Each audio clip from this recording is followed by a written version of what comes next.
secretario de América del Norte y Europa. Señor Canciller. Señores, como les había anunciado ayer, tenemos que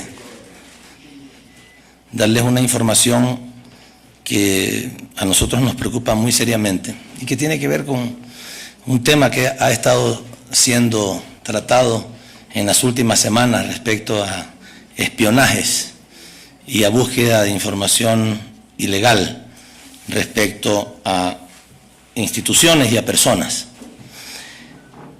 Quiero decirles que, como ayer se los había señalado, en el despacho de nuestra embajadora en Londres fue encontrado un dispositivo de escucha, un micrófono espía realmente, que fue detectado 2 días antes de que yo llegara a Londres. Yo llegué el 16 de junio, esto fue detectado el 14 de junio y había estado funcionando durante algunas semanas atrás. Quiero mostrarles a ustedes la fotografía del lugar en el que estaba el dispositivo. Justamente acá, a un lado de ese enchufe de luz, pegado a esta repisa, se los presento en forma agrandada. Este es el dispositivo por fuera. Ahí adentro de esa caja, que aparecía como una caja de luz, y este es el dispositivo abierto.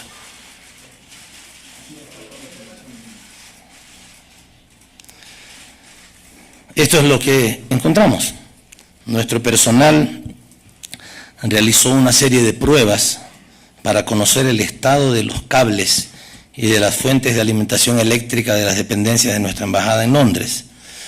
Mientras hacía estas revisiones, en el transcurso de estas acciones, y teniendo en cuenta además que yo estaría en los próximos días en esas oficinas, se tomaron algunas precauciones en particular y se detectó ese dispositivo de escucha de activación GSM camuflado en el interior de una cajetilla eléctrica. A simple vista el dispositivo es una mera toma de corriente eléctrica, pero incorpora un micrófono espía camuflado. El dispositivo se encontraba colocado en una pared en paralelo a una serie de conexiones eléctricas y parcialmente oculto por una librería, como ustedes lo vieron. El mencionado dispositivo se encontraba alimentado por una conexión eléctrica adjunta, estando completamente operativo y activado. En el caso de enchufar algún aparato eléctrico no levantaría sospechas. Este modelo se alimenta continuamente de la red eléctrica mientras está conectado, disponiendo de una batería que le permite mantener su actividad incluso en caso de desconexión eléctrica durante un tiempo. En el interior del micrófono espía viene incorporada una tarjeta SIM de teléfono móvil de una compañía de telecomunicaciones puntera en el país, la cual puede ser activada desde cualquier terminal telefónico, sea fijo o móvil. Con una simple llamada al número de la tarjeta SIM, se realiza la llamada, automáticamente se descuelga, pasando de esta forma al modo escucha y por consiguiente a la transmisión amplificada de toda la información captada hasta el dispositivo que realiza la llamada. Este dispositivo está diseñado para poder captar las conversaciones en el escenario privado donde se coloca independientemente de la distancia o la posición del receptor. Analizando el escenario donde se ha encontrado, deducimos que el principal propósito que se perseguía con la colocación de la unidad de escucha era disponer de información directa de las conversaciones realizadas en el lugar donde había sido instalado, esto es, en el despacho de la embajadora. A partir de informaciones reveladas por una investigación privada que tuvimos que hacer, tenemos fundadas sospechas de que las escuchas corrieron a cargo de la empresa de Surveillance Group Limited. Esta compañía es una de las mayores empresas privadas en investigaciones y vigilancia encubierta en el Reino Unido, y sus oficinas están localizadas en Hereford y en Worcester, en el Reino Unido. Después de esta determinación, después de esta información de la que disponemos, el gobierno del Ecuador va a pedir la colaboración del gobierno británico para apoyar una investigación sobre este asunto de nuestra parte, para conocer hasta el fondo quiénes son las instancias implicadas en la operación de espionaje en nuestra embajada. Esta es la información que quería ofrecerles, con algunas fotografías para que ustedes conocieran lo que ha pasado. Como ayer les comenté, esto fue descubierto el 14 de junio. No quisimos en ese momento presentar la información por dos razones. Una, no queríamos que se desvirtuara nuestra visita a Londres con esta información. Queríamos básicamente que se conociera nuestra presencia allá para conversar con el señor William Hague, que era la principal razón de nuestra visita, y también de nuestra conversación con el señor Assange. Y en segundo lugar, porque queríamos primero, antes de alertar a los espías, queríamos tener alguna información previa, y ya tenemos una información que nos ha permitido, como les he comentado a ustedes, tener fundadas sospechas de cuál es la institución o la empresa que ha cometido esta irregularidad en nuestra embajada. Esto es lo primero que quería decirles. Por otro lado, quiero comentarles también que respecto a lo que sucedió ayer, estábamos aquí en la rueda de prensa cuando habíamos conocido hace pocos minutos de que el avión presidencial del presidente Evo Morales no había sido permitido de cruzar los espacios aéreos de ciertos países. El presidente Morales tuvo que estar detenido 13 o 14 horas en Viena, 13 o 14 horas. Después de eso, y por una presión internacional muy grande, países responsables de haberlo hecho detener en su viaje al presidente Morales, levantaron la no autorización que habían dado, que habían establecido para que pasara por aquellos países, y finalmente el presidente ya está en viaje a Bolivia. Conocemos que hizo su última escala en Fortaleza y estará en Bolivia en las próximas horas.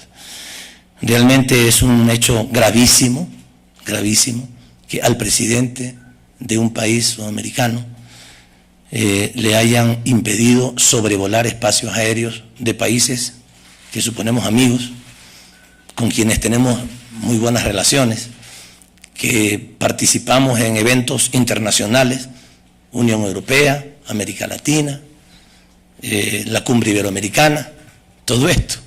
¿Y qué significa que a un presidente de un país en el avión presidencial le hagan una cosa de esta naturaleza? Incluso el presidente Morales, con quien estuvimos en contacto telefónico ayer, toda la noche, incluso hasta la madrugada, nos planteó que el embajador español en Austria le había indicado que quería tomarse un café con él dentro del avión. ¿Ustedes saben lo que significa eso? Tomémonos un café dentro del avión, presidente, para ver quién está en el avión. O sea, quiso, en otras palabras, se quiso registrar el avión presidencial del presidente Evo Morales. La posición del presidente fue muy correcta, muy firme en decirle que eso era absolutamente inaceptable. Y sin haber sido registrado, esta es la información que él personalmente nos ha dado, él ha finalmente logrado completar su vuelo, después de estar 13 o 14 horas en el aeropuerto de Viena. Realmente es un abuso lo que ha sucedido, lo que han hecho con el presidente Morales. Es inaceptable que gobiernos amigos hagan una cosa con un presidente sudamericano. Y desde ayer en la noche los presidentes de Sudamérica han estado en contacto para buscar tener una reunión urgente. Esta reunión quiso ser hecha hoy, desafortunadamente no se consiguió la suficiente comunicación. El pedido del Ecuador ha sido hecho, por supuesto, a la presidencia pro tempore de UNASUR, que la ejerce actualmente el gobierno de Perú. El presidente Correa ha estado en diálogos permanentes, no solamente con el presidente Humala, sino también con otros presidentes de Sudamérica, para tratar de que se concrete esta reunión. Por ahora está muy avanzada las consultas. Acabo de hablar en este momento, antes de bajar con la canciller peruana, y me ha dicho que están culminando las consultas para ver si la reunión finalmente se realiza mañana en la tarde en Cochabamba, Bolivia. Es también el deseo de los presidentes de ir allá, ir a Bolivia.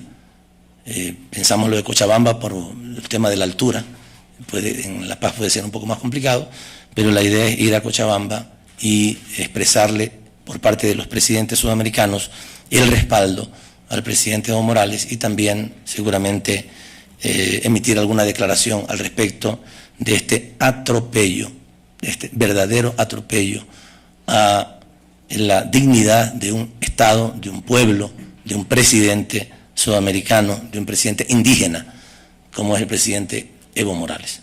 Un rechazo absoluto de nuestro gobierno, estamos seguros de la mayor parte de nuestro pueblo, ante este atropello perpetrado contra el presidente Evo Morales. Quiero decir también que una serie de instituciones han comenzado a pronunciarse. El ALBA lo ha hecho ya en forma muy contundente, lo ha hecho también el secretario general de la OEA. Nosotros felicitamos una respuesta tan contundente y oportuna del secretario general de la OEA, José Miguel Insulza, respecto a este tema, y muchas otras instituciones, organizaciones de diversa naturaleza, tanto en América como en el resto del mundo, que se han pronunciado respecto a esto. Incluso ciudadanos de aquellos países que le negaron el paso se han pronunciado muy fuertemente en todas las redes sociales reclamando que hayan hecho esto con el presidente Evo Morales. Bien, esto es fundamentalmente lo que quería yo comentarles. Si tienen alguna pregunta, pues con gusto de poderlas atender. Solamente les anticipo que no podré darles respuestas detalladas sobre la información que nosotros tenemos actualmente, porque es una información en proceso, es una investigación en proceso. Y lo que vamos a pedirle al gobierno británico es que colabore con nosotros en el desarrollo de esa investigación para conocer finalmente cuál es exactamente la razón y las personas o las instituciones que han estado involucrados en este espionaje a nuestra embajada en Londres.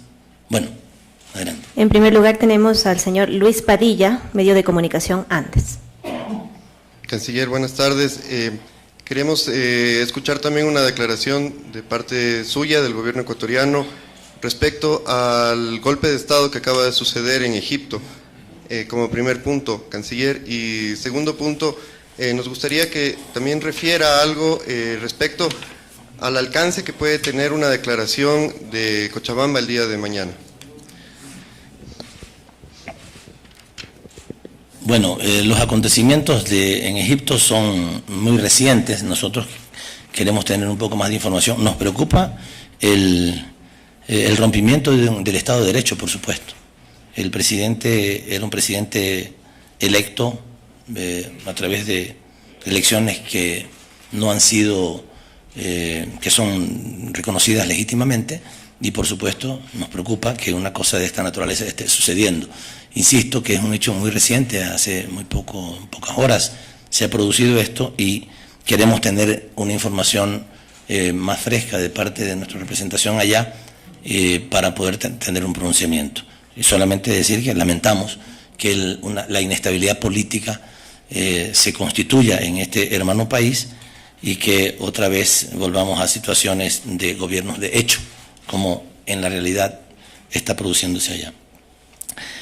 Bueno, yo no le puedo decir las repercusiones de una declaración de los presidentes, siempre es muy alta, es muy importante. Cualquier cosa que diga un presidente es el representante de los ciudadanos de un país, es de alta relevancia, mucho más cuando no se trata de un presidente, sino de un grupo de presidentes que se reunirán mañana en la tarde en Cochabamba. Así es que el contenido de la declaración y el impacto de la misma, pues sabemos que el impacto es enorme, es muy importante, más aún tratándose pues no de una reunión ordinaria, sino de una reunión extraordinaria ante estos gravísimos hechos que acontecieron ayer.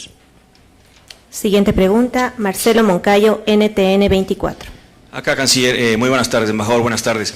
Canciller, siempre se ha dicho que el espacio físico de la embajada en Londres es bastante reducido. Y yo por eso quisiera preguntarle, canciller, qué personas nomás tienen acceso a la sede diplomática ecuatoriana, aparte del equipo del señor Assange y los funcionarios ecuatorianos que trabajan ahí? Porque al parecer, por las fotos que usted muestra, es una instalación que se ha hecho desde adentro. Sí, insisto que digamos estos datos de la investigación, de cómo se pudo haber puesto el aparato, etcétera, no lo puedo decir ahora, no corresponde, es una investigación que está en curso, y en nuestra embajada pues están los funcionarios de la embajada, las personas que van que son recibidos por nuestra embajadora y por los funcionarios y también las personas que acompañan al señor Assange, ¿no? Pero no le puedo decir más sobre el tema. Siguiente pregunta, Patricio Díaz, Ecuavisa. Señor canciller, buenas tardes. ¿Dónde está Por acá. Buenas tardes. La consulta es si es que desde esta situación que usted identificó del micrófono en la Embajada de Ecuador en Londres, ¿se ha hecho una inspección o una revisión en otras sedes diplomáticas o aquí mismo en las instituciones del gobierno? Adicionalmente, si es que, si me permite, si es que también con Fiscalía o con el Ministerio del Interior se ha coordinado una investigación respecto de las intercepciones de los mails que también denunció usted, señor canciller. Buenas tardes. Estamos haciéndolo. No puedo darle detalles sobre eso, ¿no?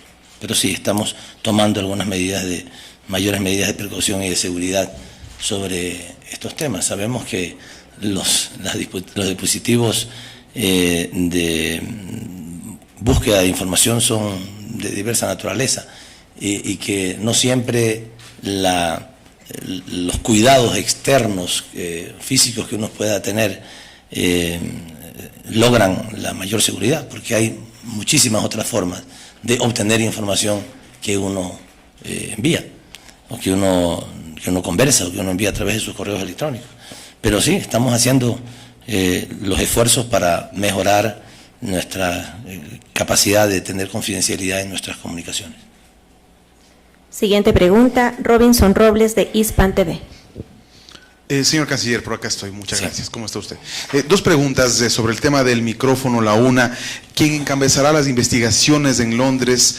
¿Va a ser el embajador que ya está posesionado, Juan Falcón y Puig, tomando en cuenta que es un hombre de derecho y conoce un poco el tema de los procedimientos judiciales, por un lado, y por otro lado, desde el punto de vista del caso del presidente Evo Morales, ¿nos podría decir si es que se va a realizar o hay la posibilidad de que se realice una cumbre de la UNASUR, como ha anunciado el presidente? ¿Qué posibilidad existe al respecto? A ver, insisto, el tema de las investigaciones es una cuestión interna. Nosotros veremos cómo lo hacemos, con quién lo hacemos. El embajador Falconi va en función de embajador. Seguramente estará informado de las cosas, pero la investigación, nosotros definiremos qué procedimientos usar para eso. Respecto a la reunión de mañana en Cochabamba, a propósito de esto, quiero decirles que la mayor parte de los presidentes que han confirmado su asistencia lo han hecho a través de una serie de conversaciones telefónicas entre todos ellos. No sabemos si se convertirá en cumbre, si para que sea cumbre tiene que ser convocada formalmente como tal por parte del presidente pro tempore, que es el presidente Ollanta, pero ahora están haciéndose las consultas para este tema. El Tratado Constitutivo de UNASUR establece los procedimientos para hacer las convocatorias y hay que ver si se logra con ese procedimiento convocar efectivamente a la cumbre, a una cumbre. Y si no es una cumbre, pues será una reunión de jefes de Estado de UNASUR. Y allí veremos quiénes van y quiénes no pueden ir por alguna razón, y se podrán entender las razones por las cuales alguien no puede ir, pero para que se convierta en cumbre tiene que tener el consenso de todos los jefes de Estado que acepten la convocatoria a una reunión extraordinaria de los jefes de Estado de UNASUR. Siguiente pregunta, Cristian Salas, Telesur. Buenas tardes, canciller. Buenas tardes, embajador. Bueno, según usted comentó, habló directamente con el presidente Morales. Se conoce que ya de manera oficial Estados Unidos habría solicitado a Bolivia una extradición del ex agente de la CIA, Edward Snowden. ¿Le comentó algo al respecto? Y por otro lado, también me gustaría conocer su opinión frente a esta solicitud, canciller. Nosotros también hemos recibido ya una comunicación oficial. Anteriormente había sido una comunicación extraoficial, ahora hemos recibido una comunicación oficial de los Estados Unidos al respecto de este tema, y lo que hemos hecho es decirles que está bien, que la damos por recibida y nosotros la analizaremos, ¿no? No nos olvidamos de recordarle a los Estados Unidos que los Estados Unidos no cumple con su obligación de extraditar a las personas que son solicitadas. Es más, hemos recibido también, con fecha 20 de junio, una comunicación del gobierno de los Estados Unidos, oficial, diciendo que no ven todavía suficientes razones para extraditar a los hermanos Isaías. No es que no están los documentos, están todos los documentos. Hemos enviado los documentos de la Corte Nacional de Justicia, con toda la información requerida. Pero ellos tienen algunos argumentos. Dicen que no está suficientemente probado que ellos planificaron las acciones que se realizaron. O sea, bueno, esa es la soberanía de los Estados Unidos. Ellos tienen derecho a no cumplir con esta reciprocidad en las extradiciones. Nosotros también tendremos derecho a actuar como consideremos, utilizando los recursos soberanos de nuestro país, la decisión soberana de nuestro país. Pero lo que quería decirles es que el gobierno de los Estados Unidos efectivamente ha enviado una comunicación solicitando, como ya lo habíamos dicho anteriormente, que no lo recibamos y que si llega acá, a través de diversos procedimientos, se lo entreguemos a los Estados Unidos. Nosotros estamos contestándoles hoy en el sentido de decir, damos por recibida su comunicación y nosotros decidiremos soberanamente lo que hacer en el momento que corresponda. Siguiente pregunta, José Osorio, AP. Buenas tardes, canciller. Yo le quería preguntar qué tan importante es una posición unificada de los países de Sudamérica en relación con lo que le pasó al presidente Evo Morales y si existe algún antecedente, algo parecido en Latinoamérica. Yo no recuerdo un antecedente de esa naturaleza en América Latina o en Sudamérica, de que un presidente haya estado movilizándose y no le hayan permitido seguirlo haciendo, movilizarse libremente, porque una cosa que es importante decir, tal vez no todo el mundo lo conoce, para que un presidente o cualquier avión se traslade, además de los aviones comerciales que ya tienen sus rutas regulares, pero para que un avión, digamos, privado o de un gobierno o de una institución pública o privada se traslade de un lado a otro, tiene que solicitar siempre un permiso de sobrevuelo. Se hacen todas las gestiones, eso lo hacemos regularmente cuando tenemos que movilizarnos. Si tengo que pasar por 4 países, tengo que a los 4 países pedirles el permiso para sobrevolar su espacio aéreo. Y yo no recuerdo en los últimos tiempos que una cosa de esta naturaleza haya pasado. Incluso la información que ha dado Bolivia es que cuando estaba ya volando y cerca de entrar al espacio aéreo francés, le dijeron que por razones técnicas no iba a poder pasar. Y tuvo que regresarse, tuvo que hacer un aterrizaje de emergencia, lo cual es grave, es peligroso. La posición conjunta de los presidentes de UNASUR, por supuesto que es muy importante, porque es importante dejar este precedente establecido. No es posible que se atropelle la dignidad de un jefe de Estado que representa a una nación hermana, porque hay sospechas de que iba el señor Snowden ahí o que no iba. Eso no se puede aceptar de ninguna manera. Imaginemos siquiera que hubiera sido el presidente de los Estados Unidos que iba ahí. No sabemos cómo habría reaccionado la seguridad del presidente de los Estados Unidos, el presidente de Francia, el presidente de Rusia, y que le diga, señor, usted no puede pasar cuando ya le habían dado el permiso. Por supuesto que es decisión soberana de cada país permitir que se sobrevuele su espacio aéreo o no, pero es elemental que entre países que nos tenemos respeto y que además ya se había autorizado el paso, porque si por alguna razón de emergencia no se puede autorizar, claro, si de repente hay problema de un volcán que tiene el peligro de que un avión pase por ahí, se le puede decir no pase, o hay una contaminación, hay algún problema de una naturaleza que obligue al Estado a decir no puede pasar por aquí. Pero no ha sucedido, que yo recuerde en los últimos tiempos, una cosa de esta naturaleza, una decisión de algunos países de decirle señor no puede pasar por aquí, o no puede bajar a abastecerse de combustible, o ponerle condiciones para hacerlo a un jefe de Estado. Yo no recuerdo que haya sucedido en los últimos tiempos una cosa de esa naturaleza. Siguiente pregunta, Vanessa Terán, AFP. Buenas tardes, canciller. Sobre el tema del posible espionaje en la Embajada de Ecuador en Londres, habló de un pedido de colaboración al gobierno británico para las investigaciones y quería saber si esa solicitud ya se formalizó o cuándo se hará oficial. Hoy mismo lo estamos entregando. Siguiente pregunta, Elena Rodríguez, TC, Televisión. Canciller, buenas tardes. Hace una hora aproximadamente el presidente Correa a través de Twitter informó que van a subir la entrevista completa otorgada a The Guardian. Usted salió ayer a aclarar algunos hechos descontextualizados, no solamente en este medio, sino en varios medios de comunicación. La revista Semana titula Correa se arrodilla ante Estados Unidos. ¿Ustedes han pensado como gobierno en emitir un comunicado oficial de queja ante esta ola de desprestigio internacional por parte de ciertos medios de comunicación? Sí, hay medios de comunicación que dicen cualquier cosa, inventan cualquier cosa, interpretan lo que les da la gana y hacen aseveraciones grotescas, ¿no? Esto de decir el presidente Correa se arrodilla. Es posible que estén buscando protagonismo, seguramente querrán que los demandemos, ¿no? Para después hacerse las víctimas. Así sucede a veces con algunos medios de comunicación, pero después analizaremos eso respecto a qué hacer, si deben hacerse simplemente aclaraciones u otro tipo de cosas. Yo no quiero anticiparme en eso, ¿no? Pero es evidente que es una tremenda grosería contra un presidente que una revista diga que el presidente se arrodilla, cuando además sabemos que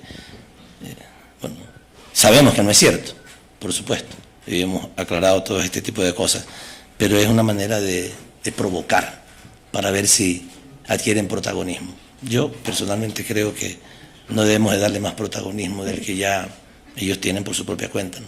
Pero seguramente querrán que ser más conocidos, que un presidente los demande, los lleve a la justicia. No sé, yo no sé qué decisión se tomará sobre el tema, ¿no? Pero yo no le daría más protagonismo a esa gente que actúa de manera tan antiéticamente, ¿no? Siguiente pregunta, Andrés López, CNN. Buenas tardes. Varios diplomáticos ecuatorianos coinciden en mencionar que el señor Julian Assange tiene prerrogativas inusuales, esto es en torno a sus declaraciones. Él ha dado entrevistas a medios internacionales o ha dado declaraciones políticas. ¿Hay alguna disposición en torno? Y por cierto, estas declaraciones han causado algo de molestia, dijo el presidente de la República sobre este particular. ¿Hay alguna disposición en torno a cambiar esa línea o el señor Assange tendrá esta posibilidad de hablar sobre temas políticos? Seguramente te refieres a ex diplomáticos ecuatorianos que son aquí la comedia de los medios de comunicación permanentemente. Uno de ellos, un ex canciller de las dictaduras, o sea, un experto en dictaduras. Se ha sido canciller solamente de dictaduras y que todos los días algunos medios lo entrevistan. Pero está bien, solamente quiero hacer el comentario sobre este señor que se llena la boca de democracia y ha sido el canciller de los dictadores. O sea, y habla todo el día de democracia. No sé, hay que tener un mínimo de coherencia. Respecto a las declaraciones de Julian Assange, sí, en un momento nosotros consideramos que había hecho declaraciones que no le correspondía hacer. Las cosas que tienen que ver con el gobierno ecuatoriano las decimos nosotros. Lo llamé a Julián Assange y le dije, oye, esas declaraciones no te corresponden hacer a ti.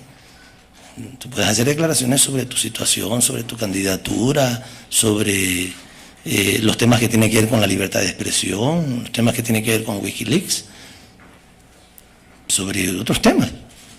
No está prohibido de hacer declaraciones, pero no puede hacer declaraciones que le corresponden al gobierno del Ecuador. Y esas fueron los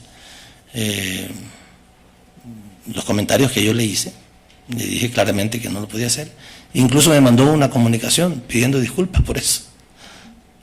Y esa comunicación la hackearon, no sabemos quiénes, no sé si los medios directamente o este programa Prisma, quién sabe. Como hemos dicho, estamos hackeados por todos lados. Y salió públicamente la carta que él nos envió, ¿no? Así como también salió públicamente la carta de Snowden dirigida al presidente antes de que yo se la enseñara al presidente. Pero él tiene libertad para hacer declaraciones sobre los temas que competen a su actividad. Él no está preso en nuestra embajada, él tiene la protección del Ecuador y el Ecuador le ha dado asilo justamente para defender la libertad de expresión de él.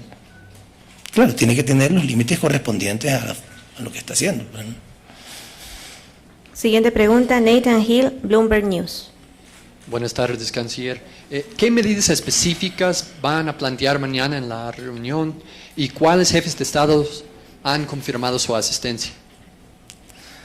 A ver, las medidas específicas no le puedo anticipar. Primero porque yo no soy presidente del Ecuador y segundo porque no sé qué piensan los otros presidentes todavía. Ellos están conversando. Yo he acompañado al presidente Correa en algunas horas, ayer en la noche, hoy en la mañana también, pero no le puedo decir qué decisiones o medidas van a tomar.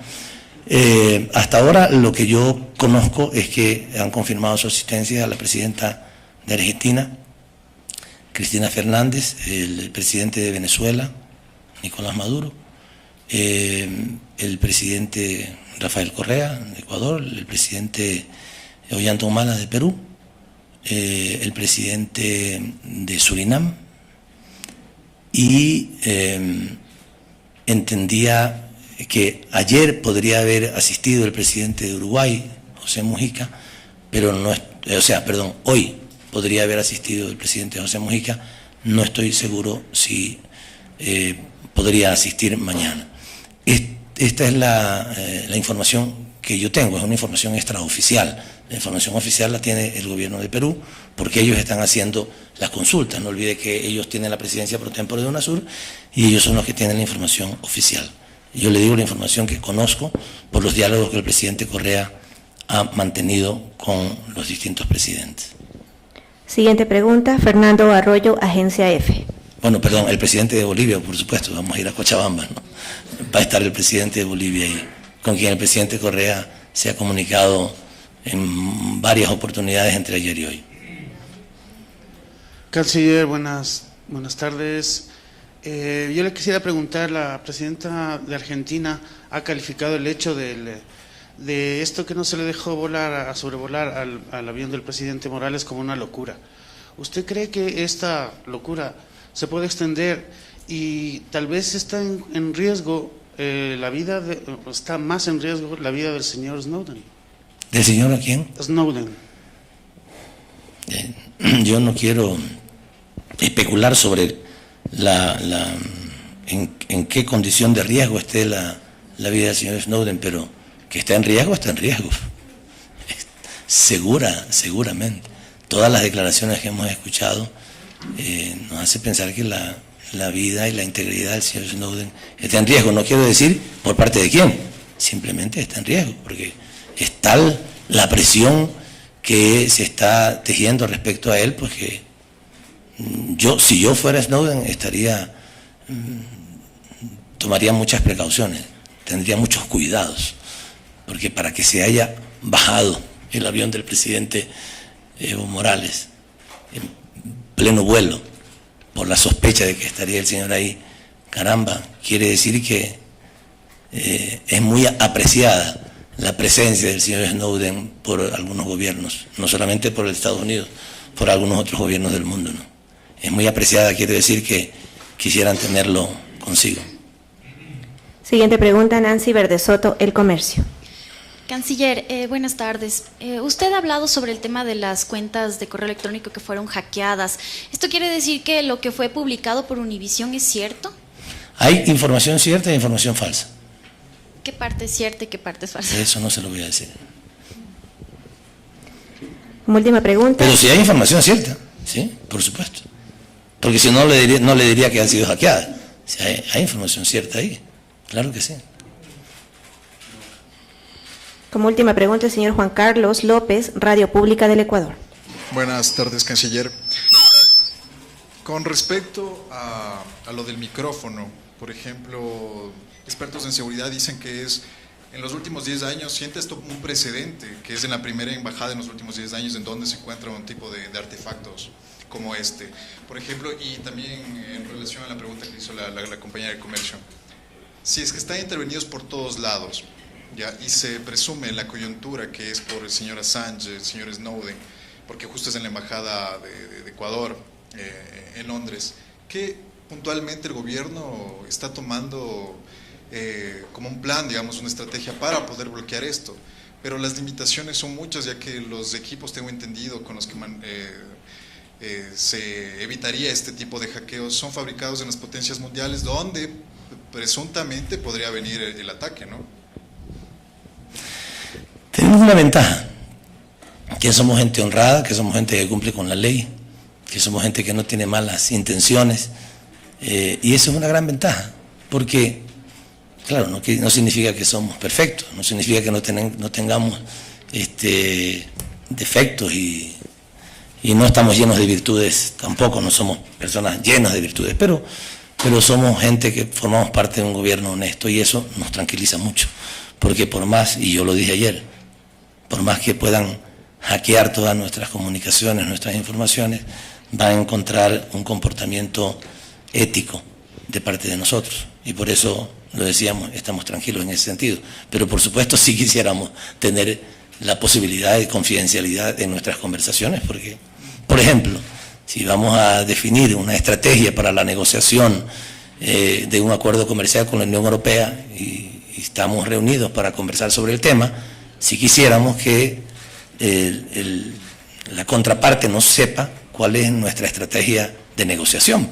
Si sabe cuál es nuestra estrategia de negociación, digamos, ya sabe hasta dónde vamos, hasta dónde no vamos, qué podemos ofrecer, qué no podemos ofrecer. Y no es bueno que el negociador que está del otro lado ya sepa cuáles son los puntos que nosotros estamos dispuestos a ceder o no. Es elemental que necesitamos confidencialidad, que cuando estamos hablando no tengamos un teléfono espía, un micrófono espía al lado de nosotros. Pero es una ventaja que tenemos. Ahora, lo otro ciertamente es una debilidad, ¿no? O sea, si no somos nosotros los dueños de la tecnología de más alto nivel, estamos en desventaja, claramente, con este tipo con, digamos, las empresas y con los gobiernos que tienen el mayor desarrollo tecnológico. Por eso hay que trabajar también en el desarrollo de nuestro talento humano, no para espiar a nadie, sino por lo menos para defendernos y que no nos espíen tan impunemente como ahora hemos descubierto. No sabemos cuántos días estuvo instalado eso, parece que unos 2 meses aproximadamente. No tenemos información precisa sobre el asunto, pero es lamentable pues que toda la información que pudo ser confidencial tratada en nuestra embajada, otras personas la hayan podido tener, ¿no?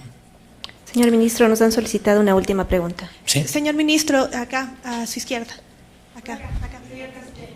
Esa es mi derecha. Sí, perdón, era a mi izquierda. Mi nombre es Marielena Vaca, soy periodista de diario El Telégrafo. Mi pregunta tiene que ver acerca de si ya se ha investigado algo, se ha puesto alguna denuncia en concreto en Londres sobre este caso y si a su vez se pedirá algún tipo de investigación a funcionarios o personal de los colaboradores del señor Assange que está alojado en dicha embajada. Y también tengo entendido que en las próximas semanas o días tenía previsto el presidente Rafael Correa tomar su tiempo de vacaciones. ¿Se está tomando algún tipo de precaución porque él tiene previsto viajar a Bélgica? ¿Se tiene previsto algún tipo de relación o de algo, o algún plan B para su llegada? A ver, respecto a la denuncia, no hemos puesto una denuncia todavía. Queríamos primero tener una información que la hemos logrado conseguir a través de una vía propia. Y lo que estamos haciendo ahora es solicitándole apoyo, respaldo al gobierno británico para continuar con nuestra investigación. Porque además no queremos que nuestra sede sea objeto de ingreso de otro tipo de personas, ¿ya? Entonces, eso es lo primero. Respecto a lo segundo, el presidente efectivamente en los próximos días tomará vacaciones. El presidente tiene dispositivos de seguridad, tiene sus equipos que tendrán que preocuparse de eso, de cuidar, digamos, que el presidente pueda tener el mayor tipo de seguridad posible y también de que se evite que intercepciones se puedan producir respecto a su viaje y a su movilización. Muy bien. No sé, usted tiene el mando. Por favor, última pregunta. Canciller, quería yo tener un comentario suyo al respecto. Tuvimos en la mañana unas opiniones de ex embajadores también, como usted hizo referencia hace un ratito. Ellos decían que estaban preocupados más bien por el hecho de que el Ecuador, al haberle dado tantos privilegios, decían al señor Azaña en la embajada, convirtieron esta embajada en un espacio vulnerable por el hecho, decían ellos, que entraba e ingresaba gente y que cualquier rato pudo haberse colocado en algún momento dado un micrófono. Entonces yo quería tener un criterio suyo sobre eso, si es que la embajada en algún momento se puede convertir o puede ser un recinto vulnerable para este tipo de actividades. Está bien que tengan su criterio ellos. Ellos, cuando estuvieron en las funciones diplomáticas, seguramente no habrán hecho nada para no tener el peligro de nada, para no correr riesgos. Nosotros tenemos una Cancillería muy activa y eso a veces significa correr riesgos, pero no tenemos miedo a los riesgos. Quien no hace nada, como dice el presidente, quien no lava ningún plato se le va a quebrar. Quien lava 100 se le pueden quebrar unos cuantos, quien lava 1000 se le pueden quebrar unos más. Hay riesgos seguramente, sí, pero estamos dispuestos a correr los riesgos cuando se trata de defender principios, cuando se trata de defender derechos humanos, cuando no se le corre a las cosas, cuando no se tiene miedo de enfrentar los temas. Y ciertamente si nosotros hacemos más cosas, enfrentamos más acciones, tenemos más iniciativas, también se corren más riesgos, pero a eso estamos dispuestos. Bueno, gracias señores. Ya no. Con esto damos por finalizada esta conferencia de prensa. Gracias. Pero ya hay un orden, pues ya se terminaron las preguntas. Muchas gracias por acompañarnos. Hasta luego.